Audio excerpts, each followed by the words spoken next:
Hello everybody, and welcome to Rest and Reason.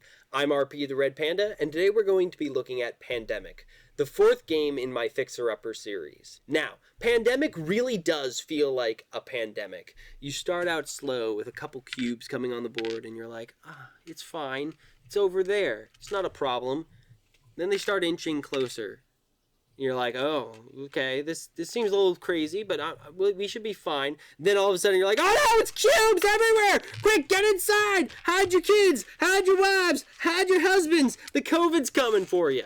The game also does this while having the main mechanic of cooperative board gaming. Now, cooperative board gaming goes all the way back to Dungeons and Dragons, and probably even before that. But in Dungeons and Dragons and in this game, they are cooperative because you all work together to win the game or lose the game together. Unlike in a competitive board game where you'll either fight or compete to be the best and to win the game. It's a lot easier a lot of times and considered quite good for beginner players because people really feel like they're part of a team. They don't have to make their own decisions as much. Advice is kind of built into the game. And everybody feels like, oh, we all lost, or oh, we all won together. I do want to mention that this game does have a half that is really excellent. And that half is the non-cooperative mechanics. The non-cooperative mechanics, such as the plane tickets, how the disease tokens are put out, the roles, and the places, are all pretty well balanced and interesting and fun and thematic. Really, the only thing that's not thematic is that plane tickets solve diseases. It doesn't make any sense. But aside from that, the game makes a lot of sense, and even that makes sense because I understand why the creators did it. They wanted the game to be simpler. It's the other half, the cooperative board gaming mechanics, that don't really work in this game. And the reason is they don't exist. This game doesn't instruct us how to work together. It doesn't even give an idea of how to work together. And so just like a bar, a bunch of people walk in. And you know what? Maybe it's going to be a bar where everybody gets along like in Cheers and everybody's happy. And for the most part, there are only a few bad apples and there's a head of the bar and this guy over here and everybody's slapping their backs. Or it's going to turn into an all-out riotous Irish brawl where everybody's just clashing and running around. Or it might just be a bar where everybody's just silently drinking next to each other. And the problem is, this game wants it to be the nice, happy Cheers bar, where everybody gets together, has a good time, knows each other's names, does their job, but also helps each other out, and comes out at the end as a victorious group, or a group that lost, but lost together. And the problem is, a lot of times Pandemic actually turns into the brawl, or everybody drinking next to each other. And it's because there's literally no rules in the game about how to work together. Because of this, my solution is primarily to try to give some rules on how to work together. Now, some people might ask, well, shouldn't people be able to come into a game and just work together without there being any rules? And I say, absolutely. We all wish that was the case. Everybody believes that in a perfect world, we would be able to do that. But we don't live in a perfect world. We live in a world where Russia invades Ukraine and COVID comes and people yell at each other online. And so I have three variants. I will start with the variant that I think is best for if you have somebody introducing the game who knows the game to people who don't know the game. Or if you have somebody who's really good at the game with a bunch of people who aren't very good and don't really care too much. They just want to have fun. And that is my director variant. Now, the director variant adds this role, the director card. Now, the director card is a very special role. At the beginning of the game, you are going to elect a director. You're going to do this by either A, putting forward a support token on somebody else to say that you support them being the director, or B, a proposal token to say that you believe you should be the director. You do this on the count of 3. Everybody says 1, 2, 3 as a group, and they put it out. And once they put it out, you've got a tie. If there's a tie, one of these two can concede, or both of them can concede. If both concede, then you skip to my second variant, which is down in the chapters. If neither of them concede, you also skip to the second variant, which is down in the description. But if one of them concedes and the other one wins, that person is now the director. They get the director role and the director pawn on the board. The director is a very special position because they don't only take turns on their own turn, and they also don't take turns with their pawn. On their turn, they are going to do 2 actions with 2 or 1 other player.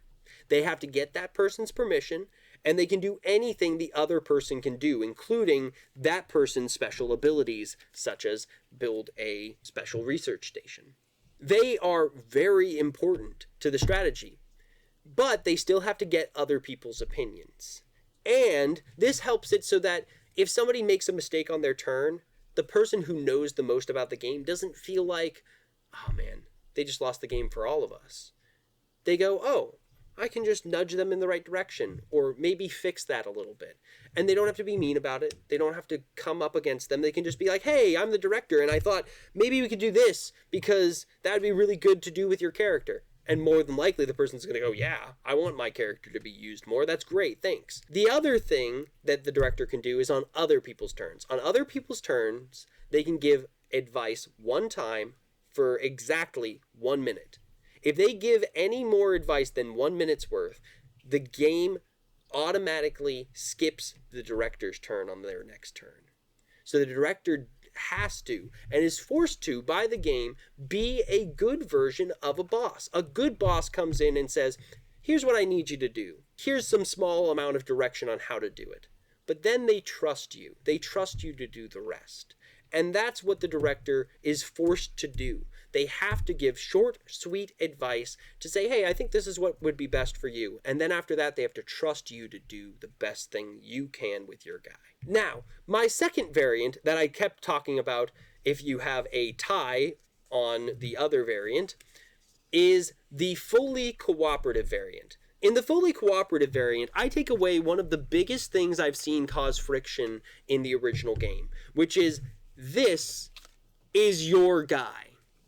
This is your pawn. These are your cards, and therefore nobody can tell you how to take your turn. When you tell people in a cooperative board game that these things are theirs, not the group, you are telling people that they can go do whatever they want, and that honestly they can be kind of upset if anybody else gives them any ideas, because this is their stuff. They're adults, they can do their own thing. I don't think that really helps people cooperate. What helps people cooperate is what this variant does, which says that these 4 are our roles. These are the 4 people we have to work with as a team. And we are going to use those as a team. How we're going to do that is we are going to put down proposals or pass. You will either propose an idea, such as, I think that the green token should move from here to here. Let's say that was your proposal. Or you can pass and say, no, I don't really have a proposal. Let's see what somebody else has for an idea. If nobody has a proposal, then you miss the turn.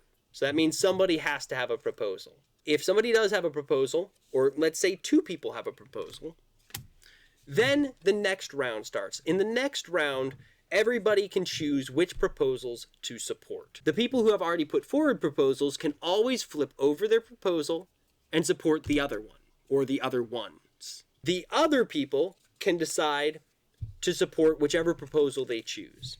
Let's say they both choose the other ones and the proposals still tie. The proposal whose pawn was the next in turn order, which will just move every turn, will be the one to win. So if it was here, that was the next turn, this guy would win by tiebreaker. If it was here, this guy would win by tiebreaker because closest clockwise. If somebody supports the other proposal, all votes for their proposal will automatically shift to that person's proposal. This makes it so that when you work together, everybody's strengths will shine. The people who have a lot of ideas about what people should do, what the team should do, will get to play proposals a lot, and they'll feel heard. The people who like to hear ideas and then make them better will get to play support tokens. And after playing the support token, they can say, hey, I like your idea. What if we did this to make it a little bit better? And because they've already supported it, nobody feels like, oh, they're attacking my idea. Everybody feels like, oh, they already support my idea. They just want to make it the best they can for the team. And then finally, those people who really don't want to give a lot of advice or proposals or really direct what the team is doing, but just wants to feel like part of the team, they can just put down support. They don't even have to say why they agree. They just put down their support, and that's it. Now, granted, of course, this can always devolve into bad things. If there are bad people or bad players, any good game can be made worse. But I feel like these mechanics really help make everybody feel like this is our stuff. This is our CDC. We are the head of the CDC, and these are our ground workers, and we are sending them out to do what they need to do. My last variant is a hidden information variant. Now, hidden information is a very popular technique with modern board games, much later board games than this one, to make it so that people have to cooperate, but quarterbacking doesn't happen. Because if you know all the information about somebody else, you can often figure out what's best for them to do. But if you don't know what they have, you don't know what they can do.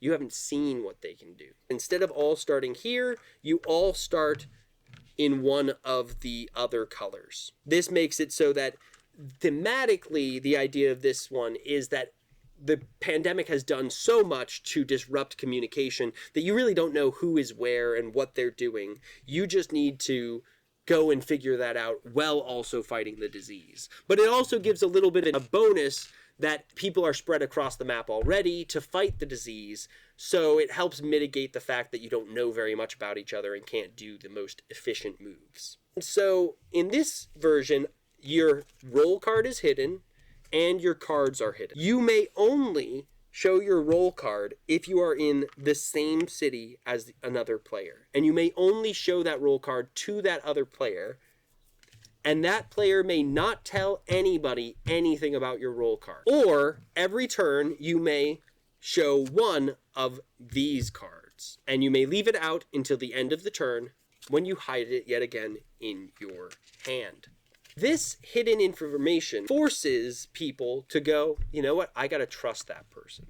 I've gotta trust that they know their cards and their stuff well enough to make the right moves, to do what's best for the team.